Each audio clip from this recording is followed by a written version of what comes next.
Eu gostaria que o senhor me confirmasse o seguinte: o jornal o Globo, no dia 12 de maio, publicou uma expressão atribuída ao senhor. Eu gostaria de perguntar ao senhor se ela procede ou não.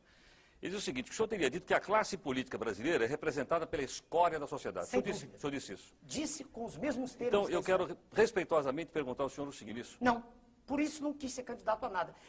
Quando eu disse escória, eu quero dizer o seguinte: é difícil, claro que há exceções em todos os níveis, em todos os meios, mas é difícil o senhor encontrar no cenário político um cientista, um homem que tenha dedicado sua vida à ciência. Geralmente ele sente repugnância pelo processo. E por que ele sente esse sentimento específico? Porque se criou toda uma imagem, que é a imagem das ruas, não é a imagem da imprensa, é a imagem nas ruas, de uma aversão pelo político. O político geralmente é vaiado, o político geralmente é alguém para quem se olha assim, cheio de vida fácil. E quando a gente acompanha todo o processo, a gente vê que, na maioria das vezes, na esmagadora maioria das vezes, o sujeito se aproximou para tirar vantagem. Ele se aproximou porque ele fracassou na vida profissional. Ele não é um indivíduo que tenha tido uma carreira com brilho naquilo que faz. Doutor Enéas, desculpe, nós temos aí concorrendo o maior líder da história do Brasil, que é o Lula, e um brilhante atual de nível internacional, que é o Fernando Henrique. Muito bem. O senhor me obriga a caracterizar de modo pessoal, que eu não gosto de fazer, mas quando o senhor diz líder, perdoe-me, se o Partido dos Trabalhadores tem uma estrutura de pensamento tão forte, por que na sua linha de frente, para o cargo máximo da nação, ele apresenta uma pessoa, não tem nada em particular com esse senhor, mas que é uma pessoa sem preparo? Como sem preparo?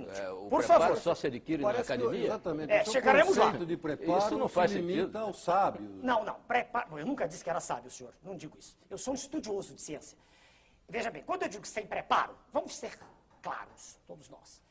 Existe uma mística que é criada no sentido de proteger o cidadão A, cidadão B. Por favor, o que é preparo? Preparo adquire-se de modo formal nas escolas. Eu não consigo aceitar, eu me sinto muito, um minutinho, senão, deixa eu terminar a expressão, claro, o senhor tem todo o direito claro, de redarguir. Claro, se as escolas não servem para nada, para que elas foram criadas? Não, quem disse que não serve? Esse é um minutinho. Então, se o curso primário, o antigo... As escolas brasileiras hoje servem muito pouco. Bem, eu não fiz a escola atual, senhor. Eu fiz há 50 anos atrás. Sim, mas o senhor concorda que hoje ela serve muito pouco, né? Elas servem pouco, mas é melhor a escola do que a não escola. Permita-me só terminar o pensamento aqui. Se eu não consigo entender que se lance a candidatura da República, não consigo entender, e que haja um aplauso de um grupo, né, a uma pessoa que nunca estudou, que se exprime com muita dificuldade, em linguagem falada ou escrita, e que, perdoe-me, fala do que ouve. Eu não conheço nesse senhor, né, o candidato do PT, nada que nesse período todo de 79 me tenha impressionado no que concerne alguma análise profunda de questões sérias. Eu nunca vi isso. Eu não sei como uma pessoa que nunca educou ninguém pode falar de educação, eu não entendo. Agora, se o senhor diz que eu estou ofendendo, não estou ofendendo, fazendo um diagnóstico. Você está mostrando um preconceito absurdo. Não, não é preconceito. Veja o senhor, para dirigir um avião, exige-se um curso de treinamento. Não há nenhuma dúvida. Para dirigir uma escola, exige que a pessoa tenha um diploma. Para ser presidente da República, não se exige nada. Exige que seja um cidadão que tenha legitimidade no seu poder, que tenha o apoio da sociedade. Desde que esse apoio seja manifesto, não dessa forma que é. Como dessa forma? Metade da população se diz insatisfeita, 56% são as estatísticas. Agora, o senhor expõe em todos os programas, nas primeiras páginas de jornais, todos os dias, desde 1979, as mesmas pessoas, os senhores, e tem as suas razões para isso, os senhores têm todo o direito de ter seus candidatos. Não, é natural. Por favor. É natural. Em 89, não é essa a questão. Sim, senhor. Não só com meus candidatos, nossos candidatos. Não, os senhores me chamaram porque a lei assim o exige hoje. Em 1989, eu era a mesma pessoa. Tão preso hoje, os mesmos diplomas que tem hoje. Nunca houve um órgão de comunicação, nunca não. O senhor Jô Soares me chamou, me deu essa oportunidade. Mas ninguém se interessava, era uma pilhéria. Eu era um motivo de jocosidade, era uma figura para os senhores histriônica. Estou falando em geral. Pode até haver no conjunto dos senhores alguém que admita, que aprecie o que eu digo. Agora, então, se há o preconceito, não é meu. O que é que deveria fazer a imprensa quando vê um médico que trabalhou a vida inteira, que ensinou a vida inteira, que formou jovens, que nunca chegou atrasado ao seu curso, que deu exemplo de cidadania formando pessoas, que se dedicou sempre ao trabalho e não fazendo greves, estudando e trabalhando? Por que a imprensa não foi perguntar para mim o que eu pensava em 89? Por que, um minutinho, porque só 5 anos depois, quando eu provei de modo categórico que não queria pertencer ao sistema, por que só 5 anos depois a imprensa se interessou? Dê-me uma razão.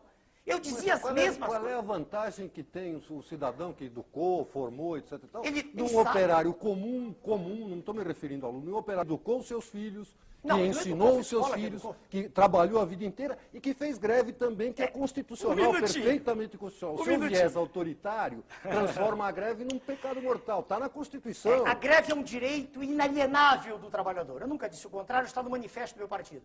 Isto é uma coisa. Outra coisa é viver disso. É fazer disso profissão de fé. Outra coisa é não ter feito nada além disso na vida, como, aliás, o jornal do senhor escreve sobre mim, não sei quem, não me lembro, que eu não gravo o nome dos senhores, que diz que a biografia do senhor candidato PT é melhor que a minha. Mostre-me o currículo do candidato PT. Mostre-me o que ele fez ao longo da vida do senhor. Por favor. O senhor eu estou obrigado a dizer. Pois não. O senhor está sugerindo que, para a presidência da República, façamos como se fazia até, de certo modo, na Grécia, um concurso de livros docentes? Olha, um concurso seria algo extremamente mais legítimo do que isso que está. A lei eleitoral foi feita assim agora, dizer que é muito boa. Ela que é anterior, mas ela foi feita assim, veja o senhor. Ela dá a um candidato 7 minutos de exposição, apesar de estar todos os dias nos jornais. Dá outros 5, 6. Eu terei 1 minuto para expor. Eu lhe garanto uma coisa, e digo para o senhor e para todos que ouvem. Exprimindo-me durante 13 minutos, não haveria segundo turno. Eu vou dizer por quê. Porque, se o senhor conversar com o homem da rua, o que ele quer ouvir é exatamente o que eu estou dizendo. Não tenha dúvida. Eu queria que o senhor me desse uma resposta. Seria melhor que fosse um concurso de nível de docência, de títulos e olha, veja bem, devagar. Eu quero dizer o seguinte. E currículos? Para responder, por favor. Dever-se-ia exigir um mínimo. Não é um concurso para docência, que isso pressupõe uma especialização. Né? Isso pressupõe a entrada numa seara específica de atividade cognitiva. Não estou dizendo isso. Não, o mais diplomado, não necessariamente. Graduado. Exige-se um mínimo de preparo. Mínimo. Segundo, preparo formal de faculdade. Eu não conheço preparo, veja o senhor, a não ser, é claro, isso é raro, a gente encontra o autodidatismo que eu fiz em algumas disciplinas. Mas a formação curricular é fundamental para que uma pessoa possa manifestar-se acerca de um tema. Estamos todos aqui. Se alguém fizer a pergunta do auditório, aqui não há auditório, se fizer a pergunta da rua, qual é a natureza da luz, se não houver ninguém aqui que tenha estudado ciência... Perdão, só um segundo. O senhor está desse jeito, e se vamos pensar só para pensar, ir para um certo extremo, impedindo que o povo vote. Ele não tem preparo para opinar sobre assuntos dessa Eu não disse isso, eu não disse que... Veja, senhor, se eu não sei... Sim, mas o senhor disse exatamente isso. Não, eu falei de quem vai dirigir. Veja, senhor... Mas quem vai escolher também tem que estar preparado para uma missão. O raciocínio leva a isso. O raciocínio leva a isso. Não disse isso. Veja, senhor... Só votariam os homens bons, com certo nível de preparo. República sem citar. É natural que os senhores pensem assim, e é natural que os pontos de vista sejam diametralmente opostos. Claro, eu respeito. Mas eu não disse isso.